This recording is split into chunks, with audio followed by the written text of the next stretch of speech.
Eu particularmente estou muito feliz com a aula de hoje, porque o assunto de hoje é um assunto tão interessante, né? Nós finalmente vamos chegar na parte tão esperada por vocês também. Foram 10 aulas sem chegar nisso, mas finalmente na 11ª aula nós vamos estudar limites de funções de N variáveis, tá? Então hoje começa aí essa parte de limite, derivada integral, de uma maneira assim mais geral, de uma maneira que vocês ainda não estão tão acostumados assim. Bom, mas antes eu só queria revisar um pouquinho com vocês o que é a noção de limite, pelo menos no cálculo 1, para poder a gente generalizar. Então, não posso chegar com vocês já no cálculo 2, dizer para vocês o que é limite, se vocês não lembram mais ou menos o que é limite no cálculo 1, né? Então, para isso, vamos dar uma breve revisada aqui e a gente vai entender, pelo menos inicialmente, né? O que é o limite para o Rn, ou para a função de N variáveis. Bom, gente, no cálculo 1, o que acontecia? Você tinha aqui uma função, então, você tinha, sei lá, algo assim, só que poderia ser considerado o gráfico de uma função. Toda vez que você ia calcular um limite, primeiro, para calcular limite, você escolhia um ponto da sua função, né? Um ponto lá do domínio da sua função. Então, por exemplo, eu pedi para você, calcule o limite da função no ponto A. Aí, digamos que o ponto A é esse daqui. Aí, você quer calcular o limite para esse ponto aqui. Esse ponto faz parte do domínio. Quando você vai calcular limite, na verdade, o que você está analisando é a vizinhança naquele ponto. Então, você vai estudar pontos muito próximos desse ponto que você escolheu. Então, você vai fazer a sua variável x, ela chegar tão próxima quanto você queira desse ponto A. A sua variável x vai ser exatamente ponto A? Sim ou não? Não, ela nunca vai ser. Tanto que o interessante é que nem sempre o ponto A, que era onde você está calculando o limite, ele não precisava ser do domínio da sua função. Ele poderia não ser. Então, nesse caso, poderia acontecer uma coisa assim, ter uma bola aberta aqui, Ou seja, aqui eu estou dizendo que o meu ponto A ele não faz parte do domínio da minha função. Mas isso não me impede de analisar o limite nesse ponto. Então, toda vez que você analisa limite, você analisa numa vizinhança daquele ponto. Lembra da definição oficial de limite? Dado epsilon maior que zero, existe um delta maior que zero, tal que, se você estiver dentro daquele limite no domínio, você vai estar dentro do limite lá na sua imagem. Alguns matemáticos vão dizer que é como se você estivesse num jogo, numa disputa. Então, imagina que você e o seu colega, e aí você escolhe um intervalo aqui na imagem, tá? Você escolhe um intervalo aqui na imagem, e o desafio para o seu colega é escolher um intervalo no domínio, de modo que todo esse intervalo esteja dentro do intervalo aqui na imagem que o primeiro escolheu. Como assim, professor? Vamos lá. Digamos que aqui eu tenho ponto A, e para esse ponto A, eu tenho uma imagem aqui, Tenho uma imagem L. Então, como é que eu digo que o limite quando o x tende a A é igual a L? Por que eu digo isso? Porque para qualquer epsilon maior que zero, você escolhe um epsilon, e qualquer epsilon mesmo, pode ser um epsilon grande ou pequeno. Então, na verdade, o que você está escolhendo é como se fosse uma vizinhança aqui na imagem. Então, por exemplo, digamos que eu escolhesse uma vizinhança daqui até aqui. Ou seja, eu estou escolhendo esse intervalo aqui na imagem, esse intervalo aqui. Se eu escolher esse intervalo, lembrando que aqui em cima é L mais epsilon e aqui embaixo é L menos epsilon. Então, eu escolhi um epsilon e a partir desse epsilon eu escolhi aqui essa vizinhança. Será que para esse epsilon que eu escolhi, existe algum delta, de modo que se eu pegar ele bem aqui, por exemplo, digamos que eu escolha um delta pequeno aqui, Eu escolhi esse intervalinho aqui, Esse intervalo. Então, aqui seria A menos delta e aqui seria A mais delta. Muito bem. Então, alguém escolheu aqui o intervalo na imagem e o meu desafio é escolher o intervalo aqui no domínio, de modo que a imagem desse intervalo aqui esteja inteiramente contida no intervalo aqui da minha imagem. Ou seja, a imagem disso daqui esteja nesse intervalo que eu escolhi. Ou seja, será que se eu pegar todos os meus pontos que estão aqui do domínio, projetar na minha função e olhar para a a imagem de todos eles vai estar dentro desse intervalo aqui que eu escolhi inicialmente? Nesse caso, sim. Tá? Mas se isso acontece para todo o epsilon, ou seja, não importa, se eu diminuir esse intervalo aqui, ó, se eu diminuir o intervalo, será que ainda assim eu vou encontrar um outro intervalo aqui que isso aconteça? A resposta, nesse caso, é sim. Então, não importa quanto menor o intervalinho aqui, eu sempre vou pegar um outro intervalinho aqui que isso vai acontecer. Então, isso é mais ou menos uma ideia intuitiva de limite. Tá? Então, quando eu analiso pontos próximos de A, eu obtenho pontos próximos de L, tanto quanto eu queira. Só que isso tudo é cálculo 1, isso aqui você já está acostumado, disso que eu estou falando, né? E no cálculo 2, qual vai ser a nossa dificuldade? Antes de eu passar para o cálculo 2, eu só queria que você percebesse uma coisa, que talvez você não percebeu no cálculo 1. Mas quando eu trabalho com esse intervalo aqui, na verdade, eu estou trabalhando com o conceito de bola aberta. Não sei se você reparou. Porque ó, esse intervalinho aqui, na verdade, é uma bola aberta. Qual é o centro dessa bola aberta? É o ponto A. Qual é o raio dessa bola aberta? É o delta. Né? Por que é uma bola aberta? Vamos lembrar aqui, ó. B de centro A e raio delta. Nesse caso aqui, né? O centro é A e raio delta. O que é isso aqui? É o conjunto dos pontos. Nesse caso, eu estou nos reais, né? Então, x pertence aos reais, tal que o módulo de x menos A é menor que delta. Tá? Então, eu estou analisando pontos que estão nessa bola aberta, com exceção do ponto A. Tá? Eu não quero o ponto A. Então, estou analisando pontos desse conjunto aqui.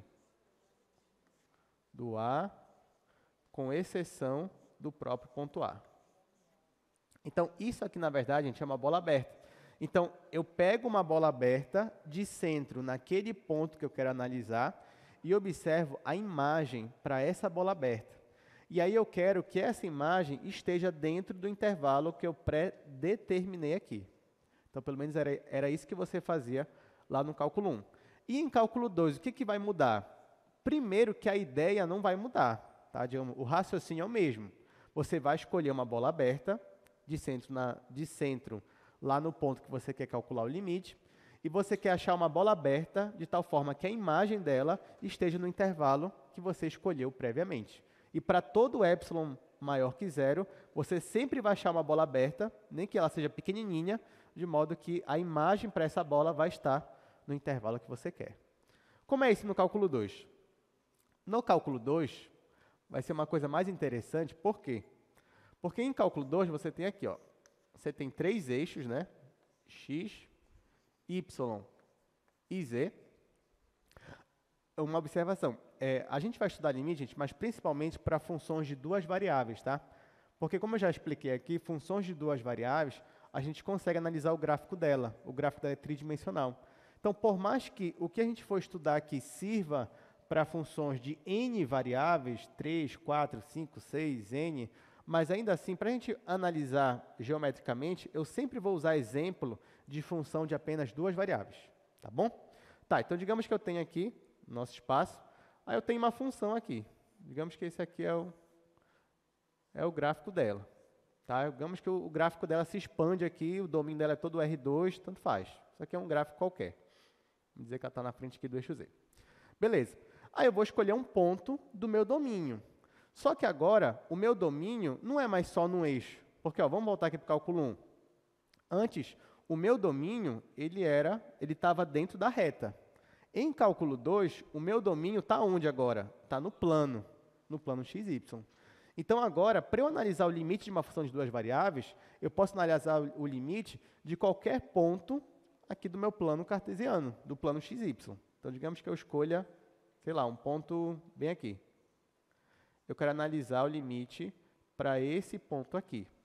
Então, na hora que eu for analisar para esse ponto aqui, eu não vou analisar exatamente no ponto. Eu vou analisar numa vizinhança para esse ponto. Ou melhor, eu vou analisar por uma bola aberta cujo centro é nesse ponto aqui. Em cálculo 2, pelo menos para funções de duas variáveis, a gente está considerando bolas abertas como se fossem aquelas circunferências mesmo, só que a parte de dentro. Então, uma bola aberta para isso daqui seria mais ou menos isso daqui, ó. Seria uma circunferência. Onde o raio dela, nesse caso, é delta. Só que eu vou analisar essa bola aberta aqui, e quando eu for analisar a bola aberta, eu vou ver a projeção dela aqui na imagem. Ou seja, quando eu escolho pontos que estão aqui próximo de A, como é que a minha função se comporta? E será que perto desse ponto a minha função ela chega perto de algum valor L? É isso que a gente vai analisar. Então, digamos que... Aqui eu estou fazendo um caso geral, tá, gente? Mas digamos que nessa região específica aqui, a sua função aqui em cima, ela se comporta assim, por exemplo. E, em especial, para esse ponto A, a sua função, ela chega perto de um valor aqui, de um valor L, por exemplo. Tá?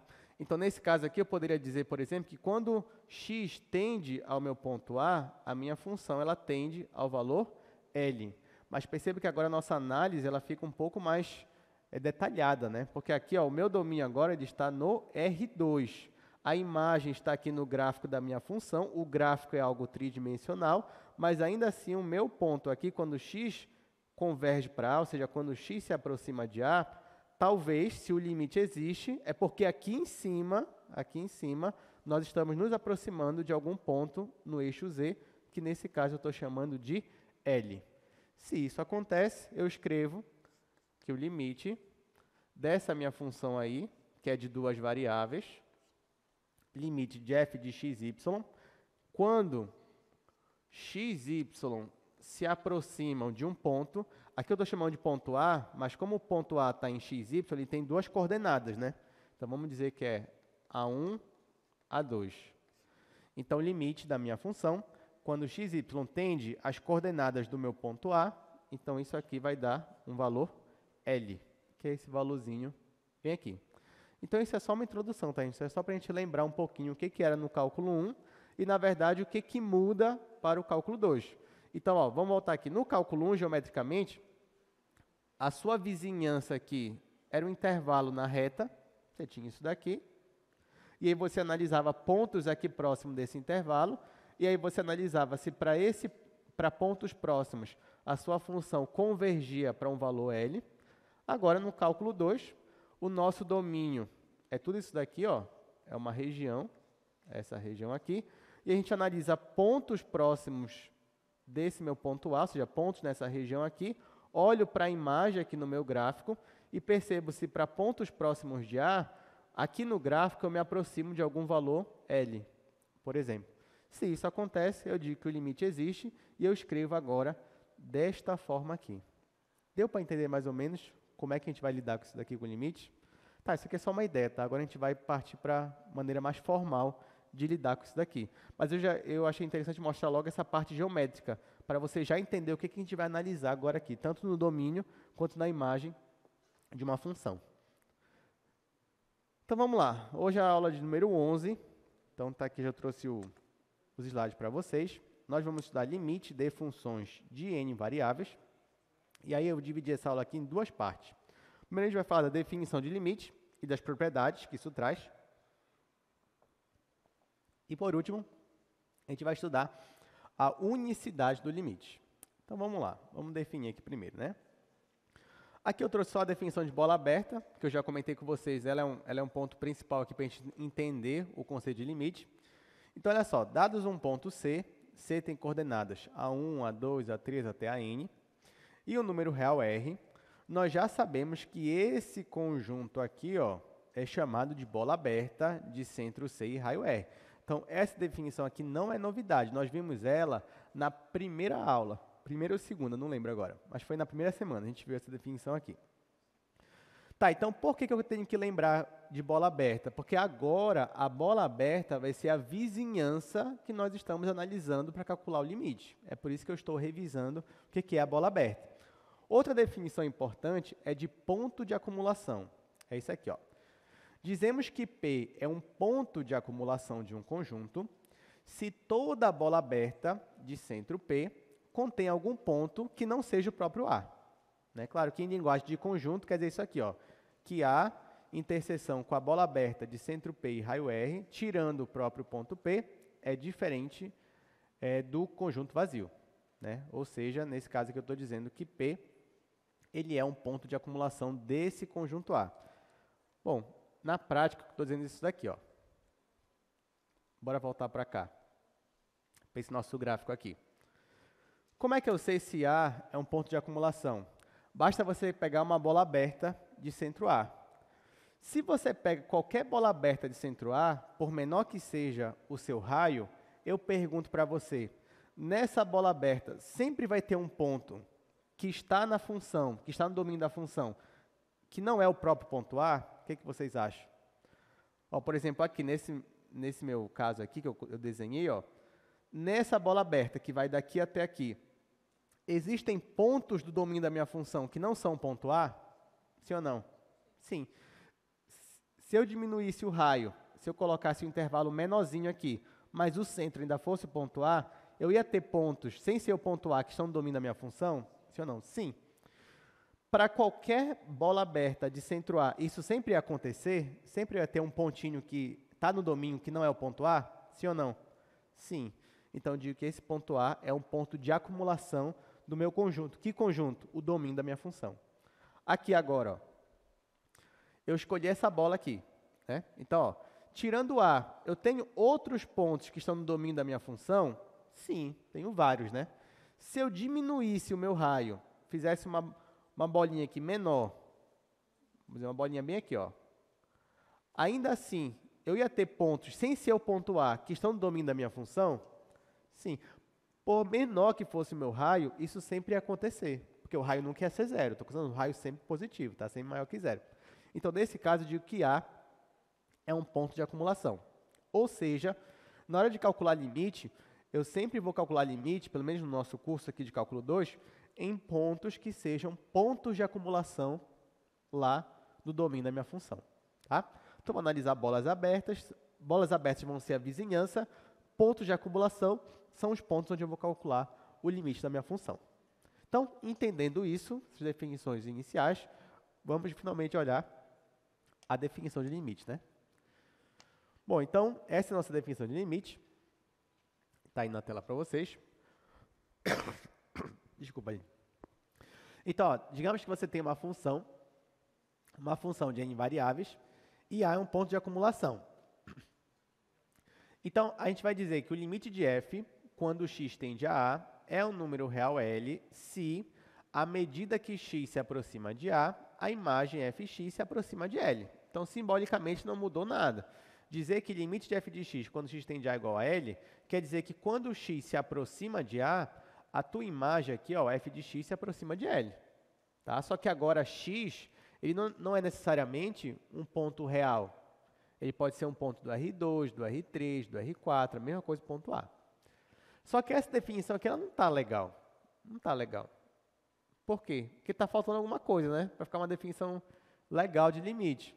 Que está faltando o quê? Os épsilons e deltas, né? Claro, vocês me cobram. E se eu não colocar isso aqui, vocês iam me cobrar. Professor, está faltando épsilons e deltas. Não é aula de limite. Realmente não seria aula de limite. Então está aqui, pronto. Agora chegou. Sejam f, está aqui uma função de n variáveis, A é um ponto de acumulação. Então, o que quer dizer que esse limite aqui, ó? Dizer que limite de f de x, quando x tende a igual a L, isso aqui ocorre se, para todo epsilon maior que zero, existir um delta maior que zero, tal que, quando a norma de x menos a é menor que delta, isso implica que o módulo de f de x menos L é menor que epsilon. Tá? O que mudou para a definição que vocês já estavam acostumados aqui? O que mudou quando estava epsilon e delta? O que está aparecendo aqui de novo para a gente? É a norma, né? Por que eu estou colocando a norma ao invés de módulo? O que vocês acham? Porque, vamos lá.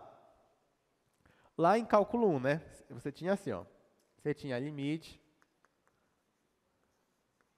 Nos dois, você tem limite f de x, quando x tende a A, é igual a L. O que isso significava por épsilons e deltas? Significava que dado epsilon maior que zero, existe um delta maior que zero, tal que x menos a menor que delta e maior que zero, tá? Esse maior que zero eu já até comentei com você, significa que o x nunca vai ser o próprio a.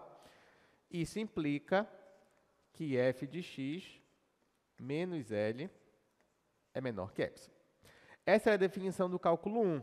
Só que se eu te falar aqui em cálculo 2, a definição não mudou.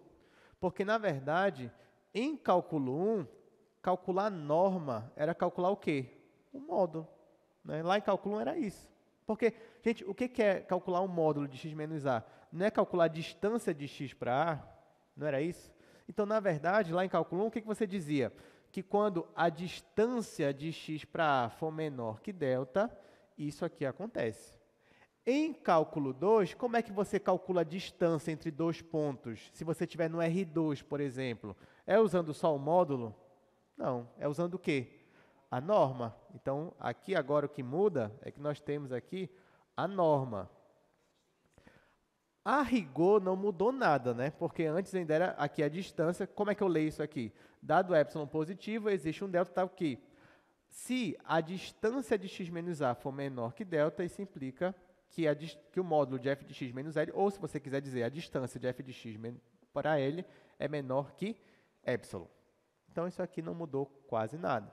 Só que vai ter um bônus aqui, né? Qual é o bônus? Que antes, ó, se você tivesse no cálculo 1, por exemplo, calcular a norma era calcular o módulo, x menos a, acabou. Mas se você tiver com uma função de duas variáveis, como é que vai ficar esse limite aqui? Vai ficar assim, ó. Limite de f de xy, tá? Porque agora são duas variáveis. Aqui vai ser o xy tendendo para um ponto que tem duas coordenadas também. Sei lá, vou chamar de AB, por exemplo, igual a L. Olha só, limite de f de xy, quando xy tende a AB, é igual a L. O que significa por épsilons e deltas? Significa que, dado epsilon positivo, existe um delta positivo, tal que a norma de quem? Da distância entre os dois pontos, ou seja, é a distância entre o ponto xy e o ponto AB.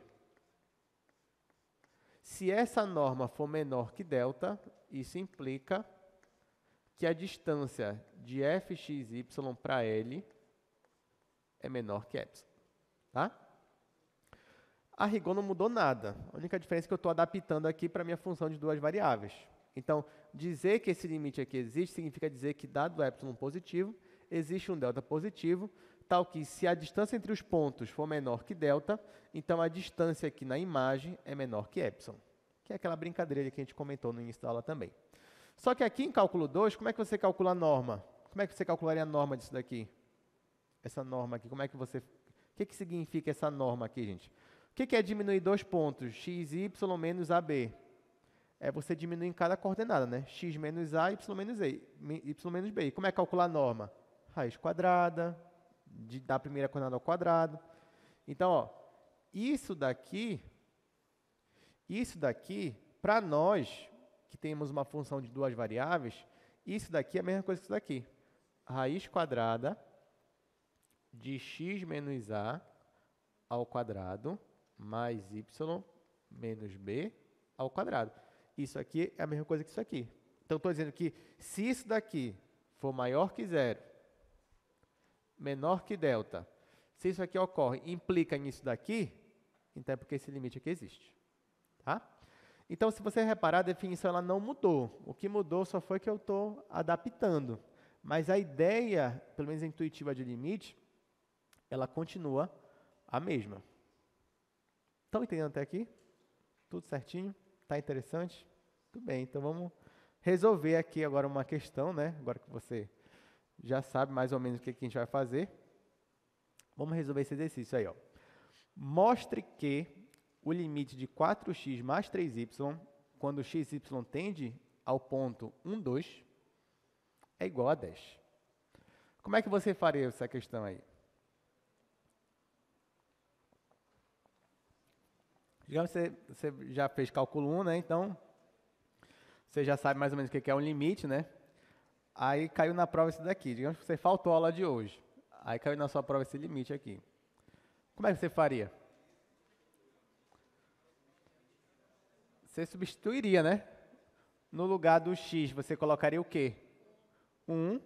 no lugar do y você colocaria o quê? 2. E aí ficaria 4 vezes 1 mais 3 vezes 2. 4 mais 6, que é igual a 10. Aí você ia mostrar. Tá certo? Tá certo.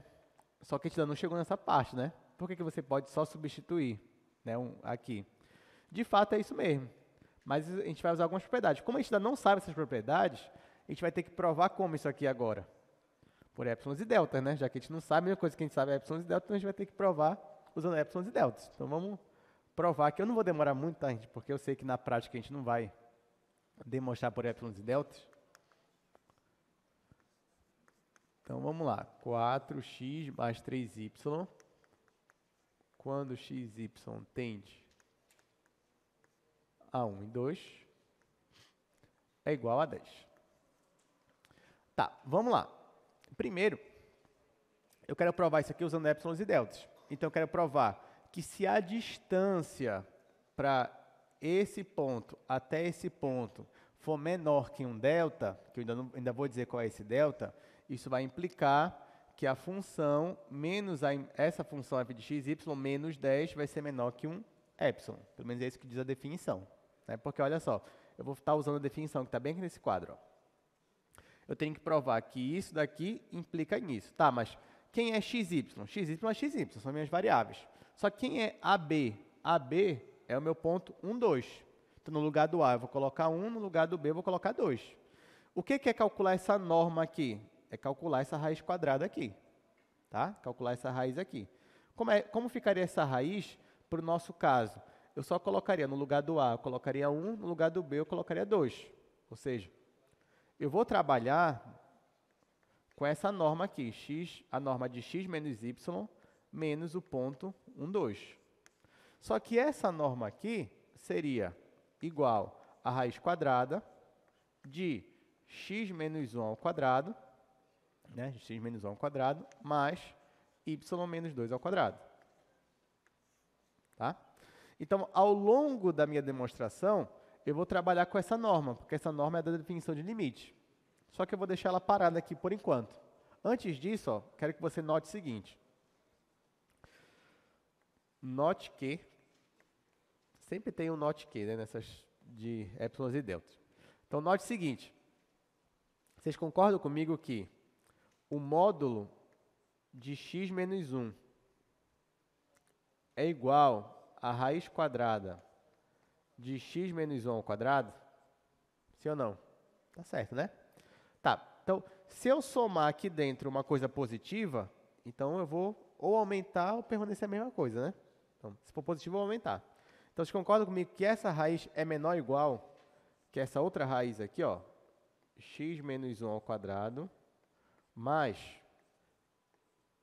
y menos 2 ao quadrado? Sim ou não? Sim, né? A mesma coisa vale para o y menos 2, né? O módulo de y menos 2. Isso aqui vai ser a mesma coisa, vai ser menor ou igual, porque isso aqui vai ser a raiz quadrada, que também vai ser menor ou igual que essa raiz aqui.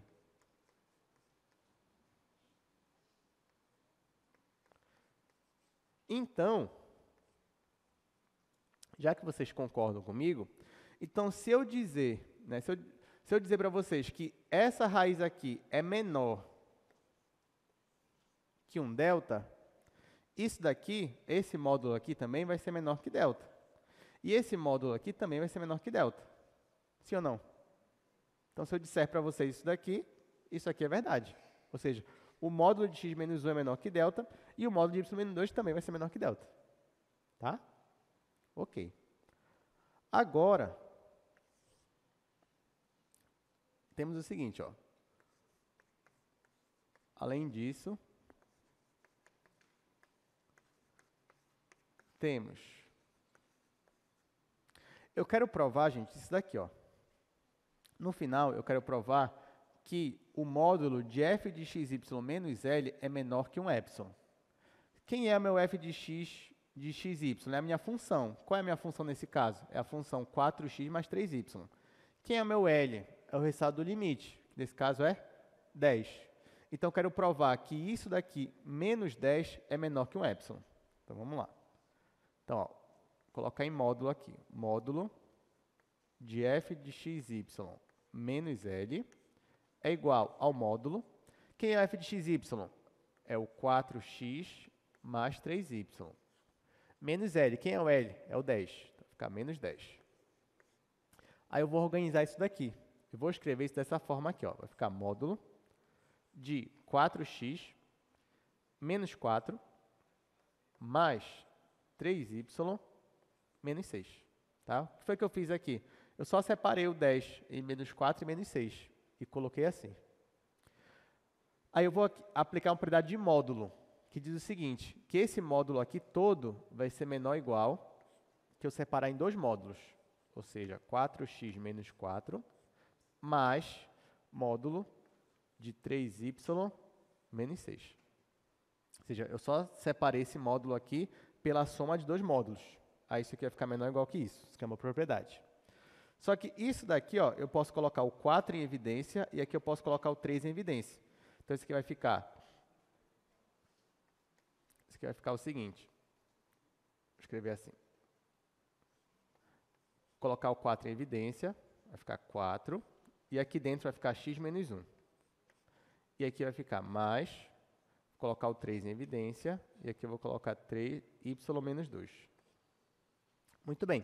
Só que eu já sei que esse módulo aqui, x menos 1, e esse módulo aqui, y menos 2, os dois são menores que delta, que eu provei ainda agora ali para vocês. Então, eu posso dizer que tudo isso daqui é menor que 4 vezes delta, mais 3 vezes delta. Que isso aqui dá igual a 7 delta. E agora, se eu escolher delta como sendo epsilon sobre 7, se eu escolher o delta, vou colocar aqui, ó, se eu escolher delta como sendo epsilon sobre 7, então isso aqui vai dar igual a epsilon. Ou seja, dado qualquer epsilon que você escolher para mim, eu já sei, eu vou falar, tá, digamos que você escolheu para mim epsilon igual a 2. Aí sabe o que eu vou escolher então para delta? 2 sobre 7. Se você escolheu para mim epsilon igual a 14, eu vou escolher delta igual a 14 sobre 7. Vou escolher delta igual a 2. Então, para todo epsilon que você escolher, sempre vai existir um delta, que nesse exemplo aqui é epsilon dividido por 7, de modo que essa desigualdade aqui, ela vai acontecer. Aquela primeira desigualdade vai implicar nessa. E com isso eu provei pela definição que aquele limite aqui, de fato, ele está correto. Ele existe e dá aquele resultado. Muito bom, né? Acho que vocês estavam com saudade de provar assim por epsilon e deltas. Acho que em cálculo 1 você só vê isso, acho que uma aula ou duas, quem sabe, né? Pois é, olha, em 2, então você voltou, né, a estudar aqui epsilon e deltas. Quem sabe não cai numa prova, né? Mostre que isso aqui é igual a tanto usando epsilon e deltas. Ia ser legal, mas eu não vou enganar vocês, né? Não vai cair na prova, não dessa forma. Então, você me diz, tá, professor, beleza. Já sei, já relembrei negócio de cálculo 1, já percebi epsilons e deltas, já matei a saudade de epsilons e deltas, mas agora me diga o seguinte, na prática, como é que a gente vai calcular limite em cálculo 2? Que nem em cálculo 1. Em cálculo 1, você primeiro aprendia o que era o limite de forma intuitiva, o que era o limite de maneira formal, depois você, pelo menos, fazia uma questão de epsilons e deltas, e depois, o que a gente via lá? Propriedades de limite. E aí você calculava limite pelas propriedades, e depois, que não vai ser hoje, vai ser na aula que vem, você calcula limite pela continuidade, pelo fato da função ser contínua, que aí você só substitui por aquele ponto, que é o que vocês já queriam fazer agora, mas isso é depois, né? Quando a gente for falar de funções contínuas, a gente ainda não chegou nessa parte. Então, agora eu vou mostrar algumas propriedades para vocês, e com essas propriedades é que a gente vai calcular limites aqui na nossa aula. Então, vamos lá. Bom, então são propriedades que creio que vocês já esperavam, né? Então, por exemplo, essa daqui, ó. Se a tua função for a função constante, então o limite da função constante para x convergindo para qualquer ponto A vai ser igual a constante. Então, o limite da constante é a própria constante. Segunda propriedade. Olha só, se a tua função f de x1, x2 até xn é exatamente igual a uma das coordenadas, é igual a xi, por exemplo, e o A, e você tem um ponto A aqui com n coordenadas também, então o limite de f de x, quando x tende a é igual ao limite de xi, quando xi tende a i, que nesse caso vai ser igual a i. Só não entendi essa propriedade. Tá, essa daí que ela é tranquila também.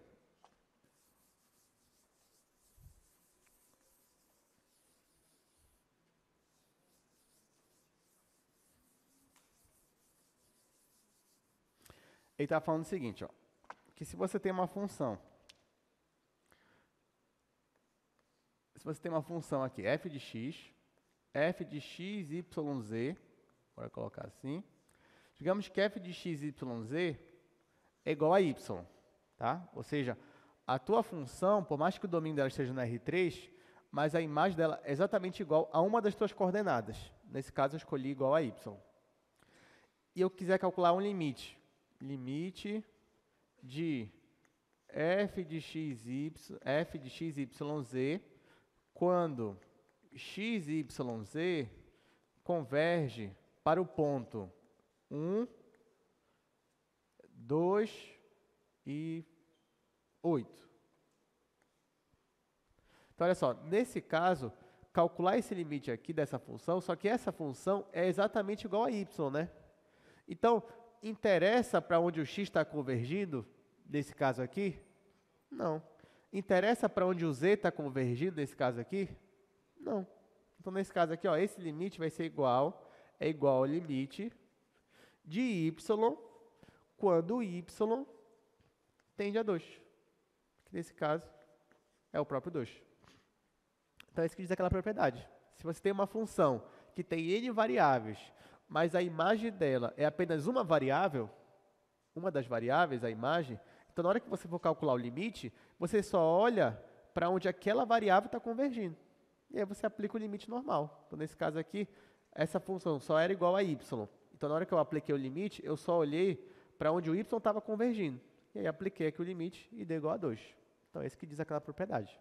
Tá? Gente, e se não fosse a propriedade, tudo isso aqui que eu está fazendo agora, a gente vai ter que provar por épsilons e deltas. Então, essas propriedades, elas vêm dos épsilons e deltas, tá? Então, agora eu só estou citando e a gente vai usar. Mas você já sabe de onde vem, né? Pelo menos. Vamos continuar aqui no slide, então. Propriedade 3. O limite da constante vezes uma função é igual a constante vezes o limite. Então, você pode tirar a constante lá do limite e depois só multiplicar. Quarta propriedade, limite da soma é a soma dos limites. Gente, só uma observação aqui importante que eu não falei, era para ter falado. Você, que é aluno de cálculo 2 agora, você olha para esse limite aqui, você olha assim, x tendendo a A, f de x. Aí você que é aluno de cálculo 2, você não pode olhar para esse x como se fosse um x real, um A real. Não, esse x aqui, ele tem n coordenadas, é x1, x2, x3 até xn. Esse A aqui tem n coordenadas, A1, A2, A3, até a n. Tá? Então, essas propriedades aqui são para limite de funções de n variáveis. E aqui eu só estou colocando só x ou só A, só para a nossa notação ficar mais limpa, né? Ficar mais assim enxuta. Mas lembre que tanto x quanto A são pontos que têm n coordenadas, tá? Ok, então vamos voltar aqui. Limite da soma é igual à soma dos limites. Limite do produto é igual ao produto dos limites. Limite do quociente é igual ao quociente dos limites. Claro, desde que o denominador aqui não esteja, o limite dele não seja igual a 0. Então, você pode aplicar isso aqui direto. Propriedade 7, limite da função composta. Seja g de x uma função de n variáveis, e aqui o limite dele existe, e ft é uma função de uma variável, e ela é contínua no ponto L. Então, se você fizer a composta de f bola g e aplicar o limite, você pode pegar esse limite e calcular aqui dentro do argumento. Ó. Então, isso aqui é a mesma coisa que f de limite de g de x quando x tende a A. Isso aqui também tem no cálculo 1, não mudou muita coisa, né? Então, o limite da composta é como se, a grosso modo, você pudesse entrar com o limite dentro lá do seu argumento e calcular o limite só para o que está lá dentro. Oitavo.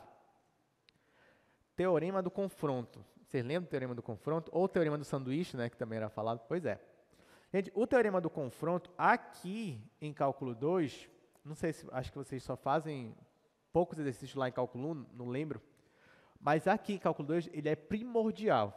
Tá? Então, já pode colocar aí no seu caderno. Olha, o teorema do confronto é importantíssimo. Pode escrever aí, importante. Pode escrever, vai cair na prova, tenha certeza. Vai cair na prova, teorema do confronto, questão de limite, tem que saber aplicar, tá? Então, o teorema do confronto, ele é uma coisa essencial aqui em cálculo 2, para calcular alguns limites. Então, vamos lembrar aqui o que é o teorema do confronto. Sejam f, g e h funções de n variáveis. Então, olha só, se existe uma bola aberta de centro A e raio R, tal que você tem essa desigualdade aqui, ó, ou seja, para todo x dessa bola, o g de x, ele é sempre maior ou igual que f de x e sempre menor ou igual que h de x. E, além disso, o limite, quando x tende a A, de f e de h são iguais, é igual a L. Ou seja, essa desigualdade que está acontecendo, o limite do lado esquerdo e do lado direito são iguais. Então, o que você conclui? Que o limite de g de x, quando x tende a A, também é igual a L. Ok, então isso aqui é só para relembrar, não mudou muita coisa. Então, agora a gente vai... Agora não, né? Mas daqui a pouco a gente vai aplicar ele. Então, já colocou no seu caderno aí que é importante? Ok. Só não vão fazer na hora da prova, o professor disse que vai cair teorema do confronto, então eu vou aplicar em tudo. Confronto, não, calma, tem que saber usar, tem que saber quando usar também. Nona propriedade. Essa aqui, na verdade, é uma consequência do teorema do confronto. Vocês chegam até a demonstrar isso lá em cálculo 1 também. Se você tem esse limite aqui, ó, você tem o limite de duas funções se multiplicando. Uma das funções, o limite é zero. E a outra função é limitada. Então, nesse caso, você pode afirmar que o produto dessas funções aqui, para o mesmo limite, vai ser igual a zero. Então, se você tem um produto de duas funções, uma delas é limitada e a outra, o limite está indo para zero. Então, você pode afirmar que esse produto vai para zero. Ok? Não esqueça, isso aqui é outra propriedade importantíssima, tá? Que é uma consequência do teorema do confronto. Pois bem, então vamos lá. Vamos calcular aqui alguns limites, né? Bom, aqui tem logo 3 limites, a gente vai fazer no quadro rapidamente. Esses aí não são os mais legais, são, na verdade, os menos interessantes. Os mais legais vêm depois. Depois desse. Então, vamos fazer aqui o exercício 2. Vou fazer no quadro 2 mesmo. Deixar esses desenhos aí.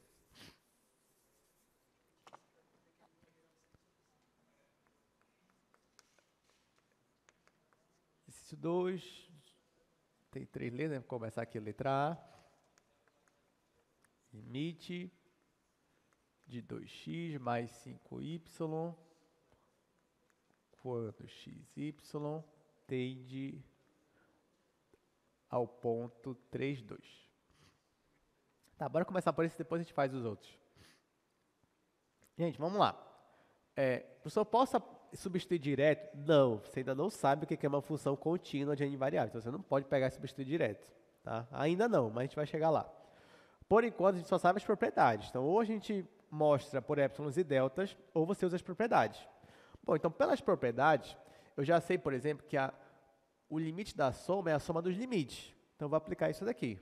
Então, isso aqui vai ficar igual ao limite de 2x quando xy tende ao ponto 3, 2, mais o limite de 5y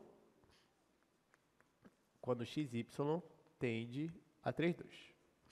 Essa aqui é a que eu vou fazer mais devagar, as outras eu vou pulando algumas etapas. Agora, olhando cada limite individualmente, a gente aprendeu, ó, aqui tem uma constante, né? 2 vezes x, então eu vou tirar a constante do limite, vou colocar o 2 para cá. Mesma coisa eu vou fazer com o 5, vou tirar ele daqui. Essa é outra propriedade que a gente acabou de ver. Então, esse aqui vai ficar 2 vezes o limite de x quando xy tende ao ponto 3, 2. E aqui, mais 5 vezes o limite só de y quando xy tende a 3, 2. Nesse caso aqui, ó, gente, aqui eu tenho uma função que só depende de x. E aqui eu tenho uma função que só depende de y. Então, nesse caso, no primeiro caso, eu vou olhar só a convergência para x. E no segundo caso, eu vou olhar só a convergência para y. Então, vai ficar assim. Isso aqui vai ficar igual a 2 vezes o limite de x quando x tende a 3, mais 5 vezes o limite de y quando y tende a 2. E agora ficou fácil, né? Porque limite de x quando x tende a 3 é 3. Aqui, limite de y quando y tende a 2 é 2. Então, vai ficar aqui 2 vezes 3 mais 5 vezes 2. Aí aqui vai dar 16, né? 6 mais 10, 16. Então, tá aqui o limite. Aqui, claro, a gente olhou propriedade por propriedade. Para você que está iniciando, é bom fazer isso. Que propriedade estou usando aqui? Estou usando essa. E assim você chega no resultado final. Aqui já foi bem mais tranquilo do que épsilons e deltas, né? Só usando a propriedade. Mas claro, a gente vai ver outras também que vão nos ajudar. A gente vai fazer a letra B e a letra C agora. Vou fazer aqui no quadro 3.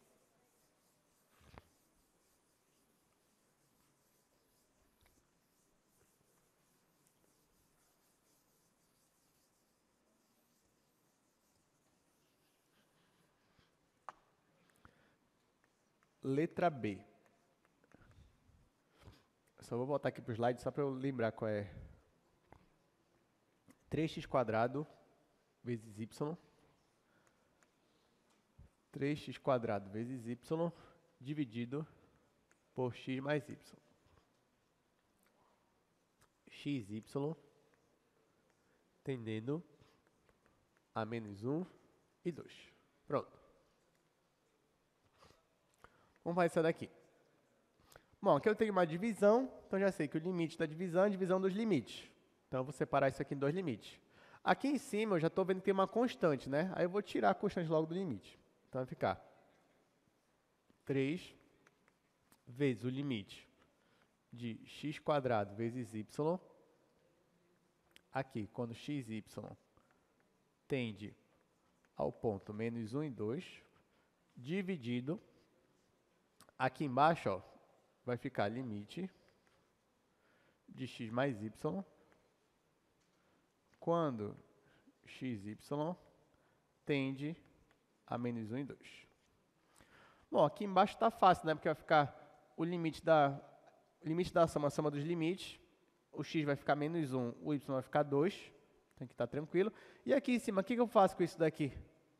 x² vezes y. Só que não é um produto. Então, o limite do produto não é o produto dos limites. Então, vai ficar o limite de x² vezes o limite de y. Mas quem é o limite de x²? É o limite de x vezes x. Então, vai ficar o limite de x vezes o limite de x vezes o limite de y. Que eu não vou escrever. Que aí, no final, depois que eu aplico todas as propriedades, eu só vou substituir menos 1 vezes menos 1 vezes 2. Então, vai ficar 3 vezes menos 1 vezes menos 1, isso é o x duas vezes, vezes y, dividido, aqui vai ficar menos 1 mais 2. Menos 1 mais 2. Ah, então é só substituir direto? Não, estou usando as propriedades. Substituir direto a gente faz depois. Então, está aqui. Menos 1 mais 2 vai dar 1. Menos 1 vezes menos 1 vai dar 1. 3 vezes 2 vai dar 6. Então, esse aqui é a resposta final para esse limite. Último desse limite. Limite de cosseno de 2x mais y². Cosseno de 2x mais y². Isso quando xy tende a π e 0. Π e 0. Bom, vamos lá. Nesse caso aqui, eu tenho uma função cosseno. E agora que eu tenho uma função cosseno? Não tem problema. Eu olho isso aqui como se fosse uma função composta, onde eu tenho a minha f de t é a f de t igual a cosseno t, e a f de xy é isso daqui, a g de xy. Tá, só que o que diz aquela propriedade? Diz o seguinte, você vai olhar aqui para a composta. Aí você percebe se você fosse calcular o limite só dentro do argumento, ele ia existir? Ó, se você pegasse esse limite aqui e calculasse só aqui dentro do argumento do cosseno, ele ia existir? Sim ou não? Sim. O resultado dele, o ponto que ia dar como resultado, a função contínua, ou desculpa, a função cosseno é contínua nesse ponto que ia dar? Sim, porque a função contínua é contínua, a função cosseno é contínua em todos os reais. Então, nesse caso, sim. Então, você pode simplesmente pegar o limite e jogar aqui dentro, usando aquela propriedade. Então, isso aqui vai ser igual a cosseno do limite de 2x mais y quadrado quando xy está tendendo a π e 0.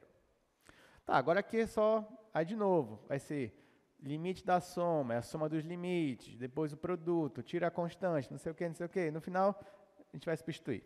Então, no lugar do x é o π, no lugar do y vai ficar 0, então vai ficar 2 vezes π. Então, isso aqui vai ficar cosseno de 2π. Quanto é o cosseno de 2π? 1. Então, isso aqui vai dar 1. Alguma dúvida até aqui? Tá tudo certo com o limite? Tá tranquilo, né? Até agora tá de boa. Beleza. Só que tá faltando alguma coisa também, né? Olha, estava faltando épsilons e deltas, a gente já trouxe épsilons e deltas. Agora a gente está calculando pelas propriedades. A gente calculou 3 limites aqui. Vocês não acham que está faltando alguma coisa? Vocês não estão sentindo falta de algum limite assim, com emoção? Né? Cadê os limites que dão aquela determinação, né? 0 sobre 0. Está faltando mesmo. Então vamos estudar isso aqui agora, né? Vamos ver aqui, exercício número 3. Trouxe 2 aqui, letra A e letra B. Esse que a gente vai resolver agora.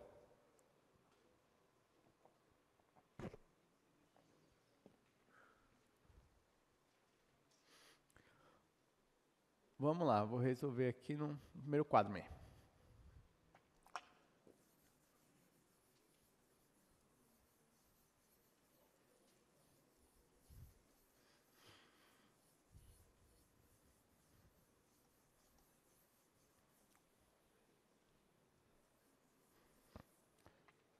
Exercício 2, não, exercício 3, isso daí já, né? Letra A. Limite de x² menos y² dividido por x menos y. Quando xy tende ao ponto 5, 5. Muito bem, vamos analisar isso aqui. Vamos verificar aqui esse limite. Ó. Nesse caso, a primeira coisa que você poderia pensar é, bom, aqui eu tenho uma divisão, então aqui vai ficar o limite do quociente é o quociente dos limites. Só que aquilo só é válido se aqui o limite não fosse 0. Mas aqui o limite é 0, né? Ó, 5 menos 5, se você fosse aplicar direto, isso aqui ia dar 0. Só que aqui em cima também está dando 0. Então, nesse caso aqui, você tem um limite onde está dando uma indeterminação do tipo 0 sobre 0. E agora, o que você vai fazer? Bom, normalmente, né, você que veio do cálculo, você é viciado em L'Hopital, né? Então, você vai fazer 0 sobre 0, de boa, aplica L'Hopital. Só que agora, você tem duas variáveis, x e y. E aí, como é que vai ser L'Hopital aqui, nesse caso? E segundo que você não sabe nem derivar ainda, né? A gente ainda não estudou derivadas de funções de invariáveis. Bom, a verdade, já vou dizer para vocês, a gente ainda não tem, pelo menos uma versão geral, oficial ou amplamente divulgada de L'Hopital para funções de invariáveis. Nós temos alguns resultados já de L'Hopital para funções de invariáveis, só que a gente, nada ainda é amplamente divulgado. Então, por enquanto, pelo menos para a gente aqui, alunos de cálculo 2, nós não poderemos usar L'Hopital aqui em limites. Tá? Então você vai ter que reaprender, né, relembrar como é que resolve limites sem usar L'Hopital. Porque aqui em cálculo 2, para o sujeito de variável, a gente não vai ter essa ferramenta. Mas não tem problema, porque a gente não só usava L'Hopital. L'Hopital só era realmente necessário em casos muito específicos, né? Por exemplo, função exponencial sobre uma função potência. Aí tudo bem, você usava. Mas em casos assim, que era que nem lá em cálculo, você não precisava de L'Hopital. Não precisava mesmo, né? Como é que você fazia lá para tirar a determinação nesse caso aqui? Você fatorava, tá? Você fatorava. Então, aqui em cálculo 2, ainda tem aquele resultado também. se você tem duas funções que são iguais a menos de uma condição, e o limite de uma existe e é igual a tal valor, então o limite dessa também existe e vai ser igual àquele valor. Então, em outras palavras, numa situação dessa, se você conseguir tirar a indeterminação, isso é válido, você consegue ainda calcular o limite. Como é que eu tiro aqui? Eu vou fatorar, como eu já falei. Então, isso aqui vai ficar limite. Aqui eu tenho o quadrado do primeiro menos o quadrado do segundo. Então, vai ficar a menos b vezes a mais b. Só que aqui com x e y, né? Então, vai ficar x menos y vezes x mais y, dividido por x menos y. Isso quando xy tende ao valor 5, 5. Nesse caso aqui, ó, o que está acontecendo? Você pode simplificar esse com esse. Por que eu posso simplificar isso aqui? Porque, olha só, x e y, eles estão tendendo para 5, 5, mas eles não são 5, 5. Ou seja, o x não vai ser igual a y. Tá? Então, eu posso simplificar isso daqui. No final, vai ficar só x mais y. E aí, eu posso simplesmente, ó, vai ficar assim, limite de x mais y quando xy tende a 5, 5. E aí, nesse caso, né, vai ficar a soma dos limites. E aí, você só substitui x por 5, y por 5. Isso aqui vai ficar 5 mais 5, que é igual a 10. Então, pronto, simplifiquei. Só que aqui é mais interessante, né? Porque, na verdade, eu fiz com 5, 5, né? Mas eu poderia ter pegado qualquer outro valor desde que fosse igual. Poderia calcular no ponto 1, 1, 2, 2, menos 1, menos 1. Ou um ponto A geral, ponto AA, por exemplo. Porque, na verdade, para essa função aqui, toda a reta y igual a x, toda aquela reta identidade, não faz parte do domínio dessa função. Mas isso não me impede de calcular limites para valores próximos a essa reta identidade e obter um valor para limite, nesse caso aí. Tá? Então, é isso que está acontecendo. Então, eu tenho toda uma reta y igual a x que está fora do meu domínio, mas isso não me impede de calcular o limite para aquela função e obter resultados. Nesse caso, o limite está convergindo. Entenderam aqui, gente? Tudo certo?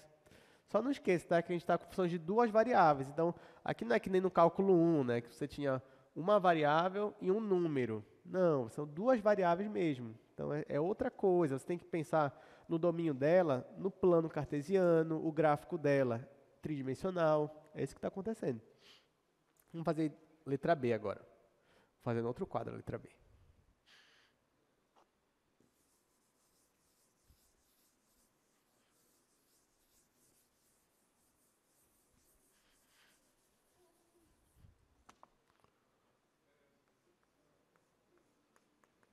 Limite x² mais y² dividido pela raiz x² mais y² mais 1 menos 1 quando xy tende ao ponto 0, 0. Muito bem. Então, vamos ver o que está acontecendo aqui. Nesse caso aqui do limite. Nesse caso aqui, ó, se você for reparar, de novo, tanto embaixo quanto em cima, se a gente fosse aplicar todas as propriedades, ia dar 0 sobre 0. Né? Aplicando aqui em cima, aplicando aqui embaixo. Então, de novo, eu tenho uma determinação. E eu vou ter que tirar essa determinação, sem usar L'Hopital.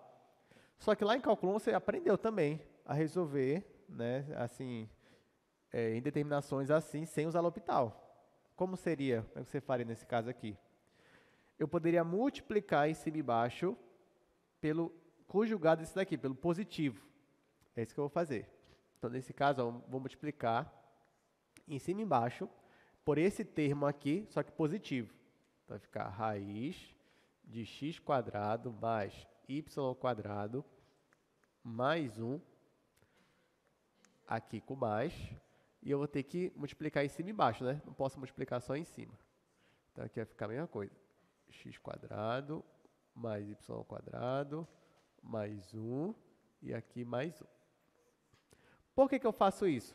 Porque quando eu multiplico esse daqui, só que menos, vezes esse daqui que é mais, vai ficar o quadrado do primeiro menos o quadrado do segundo, ou seja, é o processo inverso do que eu fiz lá no exemplo anterior. Quando eu fico o quadrado desse, vai ficar o quadrado da raiz. Então, vai subir, vai ficar só o que está aqui dentro. Então, esse aqui vai ficar igual ao limite, quando x e y está tendendo para a origem, que é 0, 0. Aqui em cima eu não vou mexer, vou deixar do jeito que está. Então, vai ficar só x² mais y², vezes, aí aqui, tudo que está ali, né? Raiz, mais 1, dividido. Aqui embaixo eu mexi. Quando eu multipliquei, ficou o quadrado desse. Se é quadrado desse, é só o que está aqui dentro, né? Vai ficar o quadrado de uma raiz, vai simplificar. Então, vai ficar x² mais y² mais 1. Menos o quadrado do segundo. O quadrado de 1 é 1. Então, vai ficar menos 1. E aqui eu posso simplificar. Mais 1 com menos 1. Depois que eu faço isso, olha que sobrou aqui só. x² mais y². Que é a mesma coisa que está aqui em cima. Posso simplificar? Posso. Então, eu venho aqui e simplifico. Ó, esse coisa. Gente, mas eu só simplifiquei depois que eu eliminei isso daqui, tá? Por favor. Então, primeiro eu eliminei, sobrou só isso daqui, aí sim eu simplifiquei, em cima e embaixo. Então, no final, restou só essa raiz aqui mais um 1. Aí vai ficar o limite da soma, é a soma dos limites. Isso daqui é uma raiz quadrada. Posso olhar isso aqui como uma função composta, colocar o limite dentro aqui da raiz, que nesse caso ia dar certo. Enfim, aplicar aquelas propriedades lá que você já percebeu. Então, isso aqui vai dar igual. Deixa eu fazer só o que sobrou primeiro. Limite de x² mais y² mais 1. Aqui, ó, mais 1. E aqui, xy tendendo a 0, 0. Tá? Então, como eu falei, você aplica as propriedades, no final você vai poder substituir os valores de x e y. Então, isso aqui vai ficar. Bom, x é 0 e y é 0. Então, aqui vai zerar, vai ficar só a raiz de 1. Vai ficar a raiz de 1 mais 1. Isso aqui vai dar 2. Então, essa daqui é a resposta final. Tá? Entenderam? Tudo certo? Tá tranquilo ainda limite? Tá, né? Ok. Bom, vamos aqui para mais 2 limites. Exercício 4. Então, vamos ver isso daí. Ó. Calcule o limite caso ele exista, né? Então, limite de x, y² dividido por x² mais y². Vai aparecer para vocês daqui a pouco na tela. E aí depois a gente vai fazer aqui no quadro.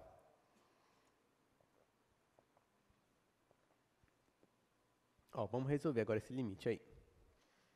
Gente, esse limite aqui é muito interessante, tá? Então, preste muita atenção nesse daí.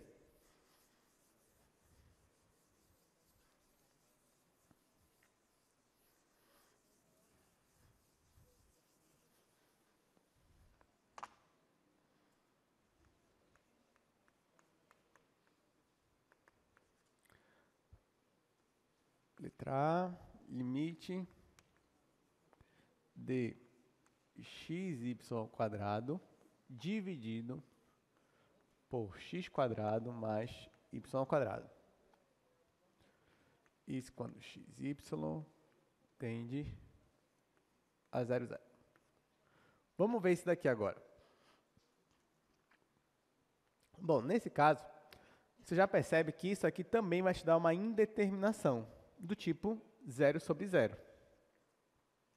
A pergunta agora é a seguinte. Tá, me deu uma indeterminação tipo 0 sobre 0.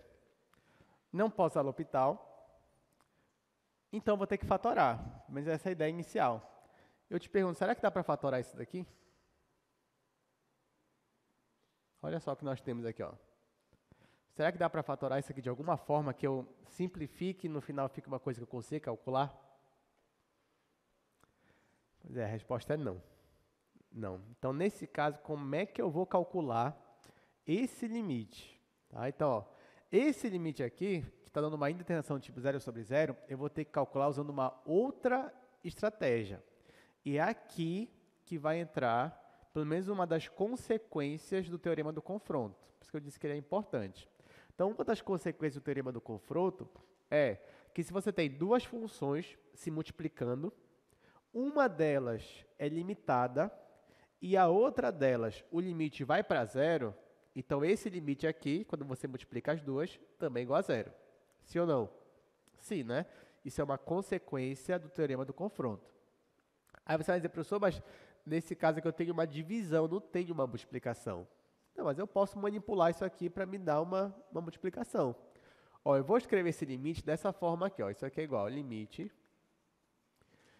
de x vezes y ao quadrado dividido por x quadrado mais y ao quadrado. Isso quando xy tende ao ponto 0, 0. Tá? Então, olha só. Essa função aqui é a mesma coisa que x vezes isso daqui. Vocês concordam comigo? Então, aqui eu separei em duas funções se multiplicando. Aí eu te digo, só essa função aqui, x, quando eu aplico para essa função esse limite, ela vai para zero? Vai. Então, agora, eu só preciso provar que essa função aqui, ó, esta função, é limitada. Se eu consigo provar que ela é limitada, então acabou. Eu tenho uma função aqui que está de azul, que é limitada, eu tenho uma que está convergindo para zero, então, por aquela propriedade, esse limite aqui também vai para zero. Ok? Então, eu preciso provar que isso aqui é limitado. Como é que eu provo que isso aqui é limitado? Aí que você tem que ter experiência, tem que lembrar como é que faz essas contas aqui. Então, olha só. Vou escrever assim, note que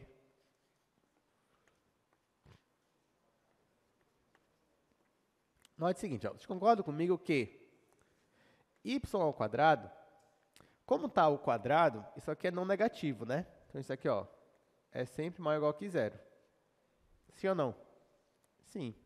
Além disso, isso daqui, ó, vocês concordam comigo que isso aqui sempre vai ser menor ou igual que ele mesmo, ou seja, y ao quadrado, mais um outro valor não negativo, que nesse caso eu vou escolher x quadrado. Isso aqui é verdade, sim ou não? Olha só, isso aqui vocês já concordaram fácil. Agora isso daqui, será que y ao quadrado sempre vai ser menor ou igual que ele mesmo mais x quadrado? A resposta é sim. Por quê? Porque x quadrado ou ele vai ser zero ou ele vai ser positivo. Não é verdade? Então aqui eu estou pegando o mesmo valor e somando com algo que ou vai ser zero ou vai ser positivo. Então isso aqui realmente acontece. Agora, o que eu vou fazer com essa equação aqui? Eu vou dividir todo mundo por isso daqui. Olha só, eu vou dividir essa galera aí todinha por x quadrado mais y ao quadrado. Quando eu faço a divisão, primeiro que esse valor aqui, gente, ele vai ser zero? Ele vai ser alguma vez zero esse valor aqui? Não. Por que não? Porque o xy, para que isso aqui fosse zero, o x teria que ser zero e o y teria que ser zero ao mesmo tempo. Ou seja, eu teria que estar na origem. Eu estou na origem aqui? Não, eu estou convergindo para a origem, mas eu nunca vou estar na origem. Então, eu posso dividir isso aqui tranquilamente, isso aqui não é zero, isso aqui é positivo, então eu consigo aqui ainda manter as minhas desigualdades. Quando eu divido zero dividido por isso, vai dar zero ainda. Então, vai ficar zero menor ou igual, aí vai ficar isso dividido para isso, vai ficar y ao quadrado dividido por x quadrado mais y ao quadrado menor ou igual. Isso aqui dividido por isso daqui é a mesma coisa, então vai dar 1. Então eu venho aqui ó, e coloco 1. Ou seja, essa função aqui, ela é sempre maior ou igual que zero e é sempre menor ou igual que 1. Então qual é a conclusão que eu tiro daqui? Que ela é limitada. Tá? Então, esse daqui, ó, eu concluo que, na verdade, essa função aqui ela é limitada. Limitada. Então, já que essa minha função é limitada, ó, eu vou escrever o seguinte aqui. Ó, vou colocar uma seta, vou escrever assim, limitada. A demonstração está aqui embaixo, né? Limitada. Então, eu tenho uma função que é limitada e eu tenho uma função aqui, ó, que converge para zero. Vou colocar assim uma seta para zero. Então, essa função converge para zero, essa função é limitada. Então, pela minha propriedade, quando eu multiplico as duas, calculo o mesmo limite, isso aqui dá quanto? Isso aqui dá zero. Então, isso aqui é igual a zero. Então, calculei o limite usando um corolário do teorema do confronto, uma consequência do teorema do confronto. Alguma dúvida? Todo mundo entendeu bem isso daqui, gente? Esse daqui acho que é eu creio que esse daqui é um dos exercícios principais de hoje, tá, gente? É como você aplica lá aquela propriedade, aquela última propriedade, né? Usando, de certa forma, o teorema do confronto aqui de maneira indireta, né? É isso daqui.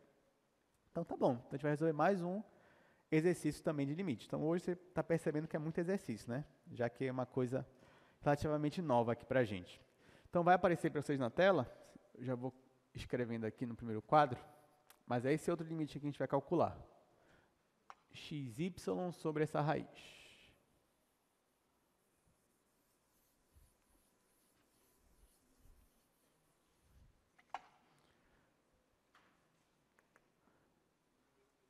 Isso aqui é a letra B. Limite x vezes y dividido pela raiz. Isso quando x e y está tendendo ao ponto 0, 0. Muito bem. Mais uma vez, vamos calcular aqui esse limite. Mais uma vez, você percebe que é uma indeterminação do tipo 0 sobre 0. Mais uma vez, você não ia conseguir usar L'Hopital, você não ia conseguir fatorar, né? Mesmo que você multiplicasse aqui pela raiz em cima, pela raiz embaixo, isso não iria ajudar você. Então, agora eu vou de novo tentar colocar isso aqui de acordo com aquela nossa propriedade. Ou seja, eu vou tentar transformar esta função aqui em uma função vezes a outra. Uma vai ser limitada, a outra vai convergir para 0. E eu aplico aquela propriedade. Só que, você me pergunta, professor, mas como é que o senhor sabe que eu vou ter que aplicar aquela propriedade? Aí eu te digo, é exercício, é prática. Porque, se você reparar, a gente ainda não calculou nenhum limite que não existe. A gente não chegou num caso onde o limite não existe. Não chegamos. Então, você vai perceber, quando a gente chegar nesse caso, que vai ter vezes que você vai olhar para o limite e logo de cara você vai pensar, eu acho que ele não existe. Ou então, eu acho que é aplicando aquele teorema do confronto. E aí você vai ter que ter experiência para discernir. Você olhar aquilo lá, tá, já sei. Esse daqui não existe. Aí você prova que ele não existe. Ou então, esse aqui existe. Aí você prova que ele existe. Porque vai ter limites muito parecidos ali. Tá, então, esse daqui eu já sei que ele existe. E eu vou mostrar para vocês usando a mesma estratégia do anterior. Então, eu vou escrever essa fração aqui de outra forma. Isso aqui vai ser limite x dividido pela raiz x² mais y² vezes y. Isso quando x e y tende a 0, 0. Aí aqui, ó, eu tenho uma função vezes a outra, que é a mesma, eu só dividi aqui em duas partes ela. Essa segunda parte aqui, ó, que é o y, quando eu aplico esse limite nele, ele vai para 0? Sim ou não? Sim. Então, ó, já coloco isso aqui vai para 0. Ok, só falta provar agora, então, que isso aqui é limitado. Vamos provar, então, que isso aqui é limitado. Então, vamos lá. Note que...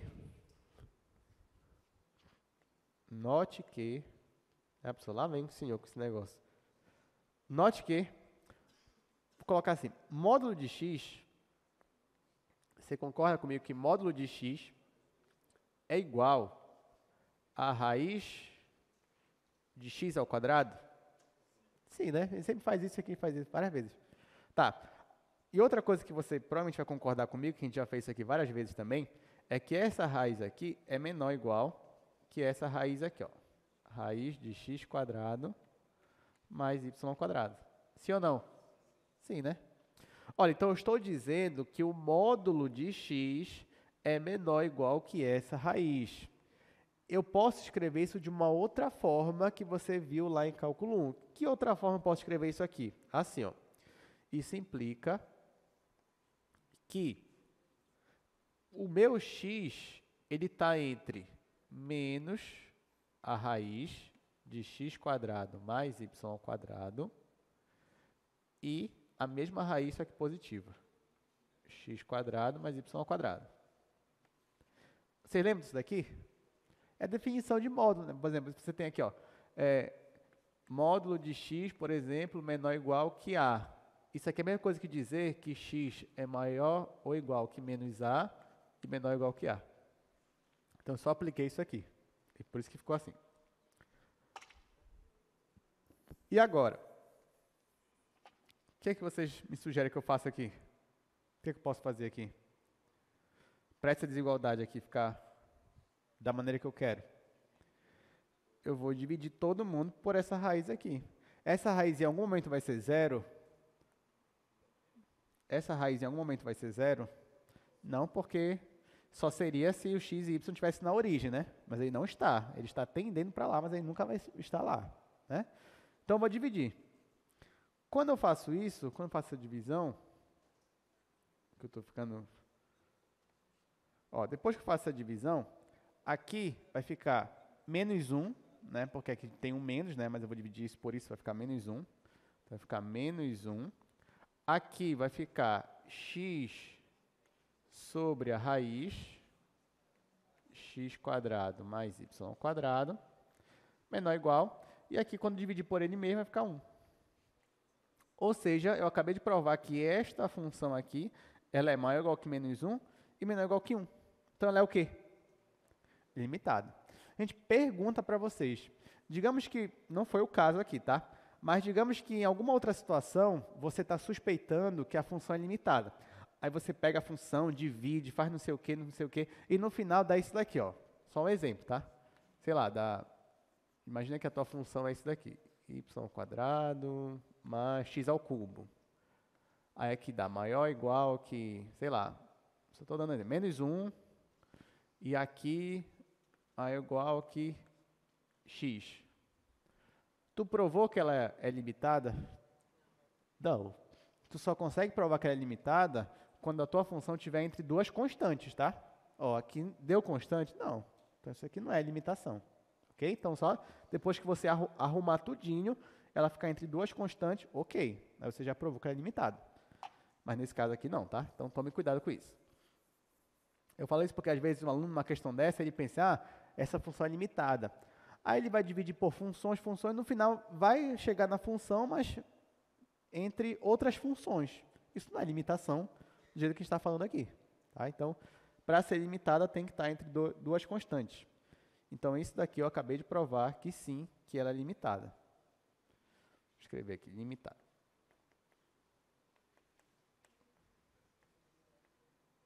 Agora que eu provei que ela é limitada, eu venho aqui, ó, e digo que ela é limitada. E se ela é limitada e o outro converge para zero, então eu já sei que esse limite aqui é igual a zero. E acaba a minha questão. Alguma dúvida? Bem. Então, se ninguém mais tem dúvida, vamos continuar aqui. Último tópico de hoje. Vamos falar agora sobre unicidade do limite. Isso daqui é mais interessante ainda do que a gente já viu até agora. A gente vai estudar essa proposição aqui. Seja f de x, y uma função de duas variáveis. Tá? Então, você tem uma função de duas variáveis, tal que esse limite aqui existe. Ou seja, limite de f de x, y, quando x e y tende a um ponto AB, isso aqui é igual a L. Então, eu estou afirmando que esse limite existe. Considere também que αt é uma curva, na verdade, αt é uma função vetorial, como você está acostumado. É uma curva, ela está no domínio de f e ela satisfaz duas condições. Uma das condições é que essa curva ela é contínua em algum ponto t0. A outra condição é que essa curva, para algum ponto t0, quando você aplica na curva, fica α de t0 é igual a b. Ou seja, para essa sua função vetorial, existe um ponto, tal que para esse ponto, quando você aplica nela, vai te dar exatamente o ponto AB, que é o ponto onde você está analisando ali a convergência. Então, você tem uma curva, tal que existe um ponto t0 no domínio, tal que quando você aplica na curva, vai dar exatamente o teu ponto AB, e para qualquer outro ponto do domínio de alfa, a tua curva não vai dar AB. Ou seja, ela só toca em AB uma única vez, no T0, e depois não toca nunca mais. Essa que é a condição. Então, para um ponto t0, ela chega no AB, mas para qualquer outro ponto ela nunca mais chega. Essa é a primeira condição. E a segunda é que a tua função ela é contínua nesse ponto t0. Se isso acontece, então o limite da composta de f bola alfa, quando t tende a t0, também vai ser igual a ele. Tá? Então, o que eu estou dizendo aqui? Que se você tem um limite existindo, então ele vai existir para qualquer curva que você fizer a composta, desde que a curva satisfaça essas condições aqui. Eu vou comentar sobre isso daqui a pouco, mas eu quero só dar pelo menos uma ideia da demonstração disso daqui para vocês. Tá? Só a ideia, eu não vou demonstrar porque, enfim, não é esse nosso objetivo pelo menos principal aqui hoje, né? Apesar de que a demonstração disso daí é bem interessante também.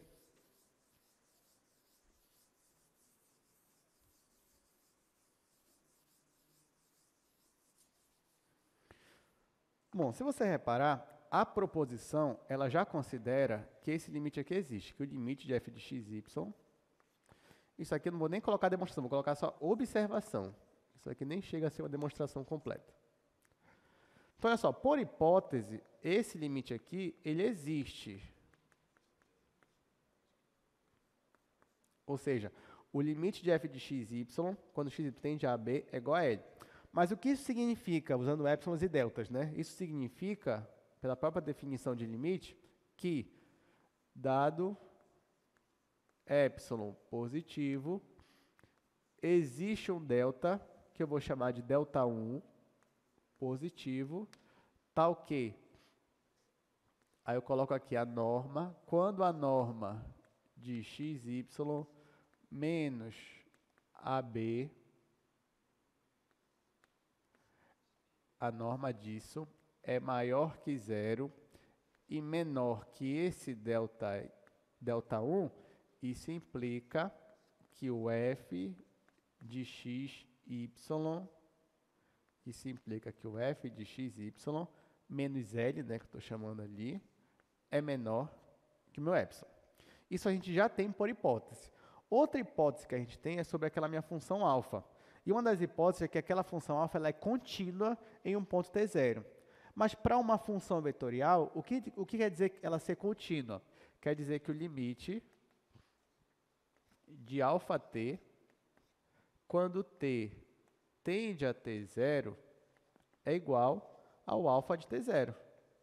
Que também, por hipótese, né, o alfa de t0 acaba coincidindo com o meu AB. Então, a gente tem isso aqui por hipótese também. Mas o que significa, pela definição, isso daqui? Isso aqui significa que, dado qualquer constante, por exemplo, se eu pegar o próprio delta 1 aqui, ó, dado delta 1 positivo, ou seja, se eu pegar qualquer constante positiva, vai existir, estou usando o símbolo aqui de existe, né? Uma outra constante, que eu vou chamar de delta 2, positiva, tal que, se eu tenho t menos t0 menor que delta 2 e maior que zero, isso vai implicar, nesse caso vou usar a norma, que é a norma de alfa t menos alfa de t0, que é igual a AB, vai ser menor que o meu delta 1. Tá? Então, essas duas coisas aqui eu tenho por hipótese. Só que detalhe, por hipótese também, lembra que o meu alfa t, ele só é igual a AB quando t é igual a t0. Nessa é uma das minhas condições. O alfa t, ele só é igual a AB, ele só coincide com AB quando t é o t0. E depois que ele não é mais t0, ele não é mais igual a AB. Ou seja, ele só passa pelo ponto AB uma única vez, que é em t0, e depois não passa nunca mais. Então, nesse caso aqui, ó, se o t não é o t0, então esse alfa t não é o AB. Então, se ele não é o AB, então essa norma aqui, ela é positiva. E aí é só eu juntar o argumento de cima com o argumento de baixo. Então, eu estou mostrando aqui que dado um epsilon positivo, existe um delta 1 que isso aqui acontece. Mas para esse mesmo delta 1, existe o delta 2 que isso aqui acontece. Então, se eu junto essa linha com essa linha de cima, eu consigo mostrar que isso daqui implica nisso daqui. Só que aqui para alfa, para f de alfa t. E aí eu consigo demonstrar. Mas como eu disse, isso aqui é só a ideia, né? A gente não vai demonstrar de maneira completa. Mas ainda assim, isso aqui está no nosso material, tá, gente? Mas isso eu estou explicando mais ou menos as ideias aqui da nossa demonstração. Pois bem, então está demonstrado. Demonstrado não está, né? Mas está dada a ideia da demonstração. Então, com isso, a gente pode assumir aquilo como verdade. E eu, pelo menos, quis dar ideia para vocês, porque essa proposição aqui também é importantíssima. Porque perceba o seguinte, a gente não vai trabalhar com a afirmação dela, mas a gente vai trabalhar com a negação dela, com o contrário dela. Porque, preste atenção, bora voltar aqui para o slide, só para eu discutir com vocês algumas coisas. Então, olha só, pela proposição, o que ela diz? Que se esse limite aqui existe, então, para qualquer curva que satisfaz essas condições 1 e 2, quando você aplica f nessa curva, quando t tende a t0, sempre vai dar o quê? O mesmo limite, sim ou não? Mas qual seria a negação disso daqui? Que se você tem uma função f, onde você pega duas curvas que têm essas condições 1 e 2, jogam na função aqui e calculam o limite, digamos que você escolheu uma função α1, jogou aqui nesse limite e ele deu igual a 2. Aí depois você escolheu uma outra curva com as mesmas condições, colocou aqui na função f, calculou o limite e deu igual a 5. O que você conclui com isso? Que o limite não existe. Porque toda vez que o limite existe, as curvas sempre coincidem lá no limite. Então, qual é o contrário disso? É que se duas curvas não coincidirem no valor, é porque o limite aqui não existe. Tá entendendo? Então, é isso que a gente está falando aqui. Então, é isso que essa proposição diz, que é a conclusão que eu coloquei aqui no slide. Então, logo, se existirem duas curvas, α1 de t e α2 de t, tais que, quando você aplica o limite aqui e os limites são diferentes, então o limite não existe. A gente sabe de onde eu estou tirando isso daqui? Lá do cálculo 1 também. Porque eu vou explicar para vocês aqui rapidamente. O que acontecia lá no cálculo 1? Vou fazer aqui no terceiro quadro mesmo. Olha só. Para você entender isso aí que eu estou falando, né? Não ficar só no... Não, ainda vou colocar assim, importante. Isso aqui eu vou fazer uma comparação. Importante. Primeiro, lá no cálculo 1. Gente, como é que acontecia lá no cálculo 1? Se o limite existia no cálculo 1, significava o quê? Que os limites laterais coincidiam, sim ou não? Em outras palavras, se os limites laterais não coincidissem, é porque o limite não existia. É isso que a gente está fazendo aqui agora em cálculo 2. Só que agora ficou uma coisa muito mais ampla. Por quê? Porque lá em cálculo 1, você tinha isso aqui, ó. Você tem um limite de uma função, você tem uma função aqui, ó, tá aqui. Aí você tem esse ponto bem aqui, que não faz parte do domínio, mas é um ponto de acumulação. Aí você fala para você, olha, prova para mim que esse limite aqui, ele existe. O que você poderia fazer? Você poderia calcular o limite pela direita, aqui, ó, da sua... Ou seja, você se aproximava do seu ponto A valores maiores que ele, isso quer se aproximar à direita, isso ia te dar o limite. Aí depois você vinha e se aproximava pela esquerda, aqui, ó. Ou seja, pegava valores abaixo dele, né, menores que ele, se aproximava. Se esses limites coincidissem, é porque o limite já existia. Sim ou não? Sim, né? E no cálculo 2? Para um pouco para pensar agora no cálculo 2. No cálculo 2 existe isso, me aproximar à direita, à esquerda? Até existe de certa forma, mas existe só esses dois modos de se aproximar? Não. É aí que tá, ó. Em cálculo 2, você tem aqui uma função, vou pegar uma função aqui qualquer, você está aqui no espaço, ó. Você está no espaço, eu considero aqui um ponto A, considero uma vizinhança para ele, uma bola aberta, então vamos considerar isso daqui, por exemplo, aqui é meu ponto A. eu quero me aproximar dele para ver o que acontece. Só que na hora que você vai se aproximar desse ponto A, você pode se aproximar pela esquerda? Pode. Você pode se aproximar pela direita? Pode. Pode se aproximar pela direita. Aí, digamos que você calculou o limite por essa curva aqui. Isso aqui são curvas, tá? São caminhos. Você calculou por aqui. Aí te deu um valor lá, deu o valor 10. Aí você calculou por aqui agora, deu o valor 10. Isso já é o suficiente para dizer que o limite existe? Não, porque tem só esses dois caminhos? Não. Você pode se aproximar aqui, ó, por cima, por baixo, pela diagonal. E não é só de maneira reta. Você pode se aproximar assim, ó, se você quiser. Isso aqui não é uma maneira válida também? Então, de quantas maneiras você consegue se aproximar de um ponto aqui? Infinitas maneiras. Então, professor, então quer dizer que para eu provar que o limite existe, eu tenho que fazer infinitos limites? Não, gente. Isso aqui a gente vai usar para mostrar que o limite não existe. Por quê? O que acontece é que se você conseguir pegar duas curvas diferentes e mostrar que o limite deu diferente, aí é porque aquele limite não existe. Mas cuidado. Digamos que você queria mostrar que o limite não existia. Aí, você calculou por essa curva aqui, ó, à direita. Aí o limite deu 10. Aí você calculou por aqui, ó. Aí o limite deu 10. Aí você fala, então, esse limite existe. Não. Aí você tem que continuar procurando outras curvas até que uma hora dê um valor diferente, para poder você afirmar que ele não existe, tá?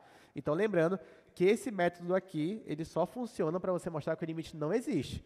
Então, se você for por esse caminho aqui, é porque você quer achar dois valores diferentes para o mesmo limite. Agora, vocês estão entendendo, gente? Então, quando eu faço isso aqui, ó, por exemplo, f de alfa t, o que eu estou fazendo é escolhendo o domínio, escolhendo um caminho aqui pelo domínio. Então, por exemplo, dependendo da curva que eu jogar aqui, eu estou me aproximando de A em zigue-zague, estou me aproximando de maneira reta. Então, tem várias maneiras de me aproximar, que são essas imagens aqui. Para cada caminho que eu fizer aqui, eu vou me aproximar aqui em cima de forma diferente. Então, por exemplo, digamos que esse ponto, ele reflete mais ou menos bem aqui. Então, se eu me aproximo pela esquerda, talvez aqui na imagem eu esteja me aproximando assim. Pela direita, talvez seja reto. Se eu me aproximo assim, zigue-zague, talvez aqui seja algo assim. Sei, mas a ideia é que para cada caminho que eu escolho aqui, eu me aproximo aqui de uma forma diferente. E aí, se eu me aproximar de duas formas diferentes e der resultados diferentes, é porque o limite não existe. Ok? Deu para entender essa diferença aqui? Por isso que eu falei que é importante. Antes você tinha só aqui, ó, aproximar pela direita, aproximar pela esquerda. Acabou. Aqui não. Aqui você tem infinitas formas aqui de você se aproximar. Ok? Bom, gente, olha só, vou fazer o seguinte. Como o próximo exercício é importantíssimo, e eu creio que a gente só tem 4 minutos, então a gente vai encerrando por aqui, tá? Porque eu quero ver vocês bem descansados para a próxima aula. Porque a gente vai resolver exercícios de limites que não existem. Então, vão para casa, descansem a mente. Depois, quando você estiver descansado, refaça o que a gente fez hoje. Confesso que limite não é trivial, limite é uma coisa que você vai ter que praticar. Mas também não é chato, pelo contrário, é muito interessante, né? Dado aqui essas novas consequências. Então, descansa, vai para sua casa, pegue a sua prova se ainda não pegou.